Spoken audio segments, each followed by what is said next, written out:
தேவன் மற்றொன்றை பரிசுத்தம் என்று பார்க்கிறார். பரிசுத்த உபவாச நாளை நேமியுங்கள். நீங்கள் ஒரு நாள் உபவாசம் பண்றீங்கன்னா அந்த நாள் உங்களுக்கு நல்ல நாளா கெட்ட நாளான்னு பார்க்கறது இல்லை. அந்த நாள் உங்களுக்கு பரிசுத்த நாள். ஹல்லேலூயா. அந்த நாளில் வேறு எந்த வேலையும் செய்யக்கூடாது. பரிசுத்தம் என்றால் என்ன? ரெண்டை மிக்ஸ் பண்ணிடக்கூடாது. உபவாசம் என்று இருந்தால் பிள்ளைகளை நீங்கள் நல்ல வேலைகளை செய்கிறீங்க, வேலையோடு சேர்த்து உபவாசம் பண்றீங்க, அதை செய்வோம். ஆனால் உண்மையான உபவாசம் எப்படி இருக்க வேண்டும் என்றால் that shall be separated.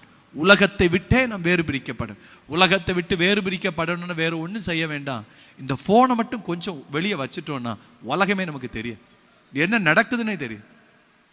பரிசுத்தம் என்று சொன்னால் அப்படித்தான். பரிசுத்த உபவாச நாளை நியமிங்கள். நாம நிறைய நேரத்தில் உபவாச நாளை நியமித்து இருக்கலாம், நல்லது.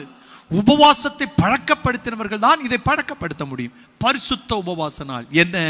அந்த நாளில் வேறு அந்த குறிப்பிட்ட நேரம் வேறு எதோடு நான் தொடர்பு கொள்ளாமல் தேவனோடு மாத்திரம்தான். ஹல்லேலூயா. அப்படிப்பட்ட நாளை நியமித்து நீங்கள் உங்களை தாழ்த்தி என்னிடத்தில் திரும்பினார் ஆண்டவர் செய்கிற ஆசீர்வாதம் தான். இந்த திராட்சை ரசத்தை தருவாராம், பாலை தருவாராம், தண்ணீரை தருவாராம். நீங்கள் கர்த்தருக்கான ஊற்றாய் மாறுவீர்கள். ஹல்லேலூயா.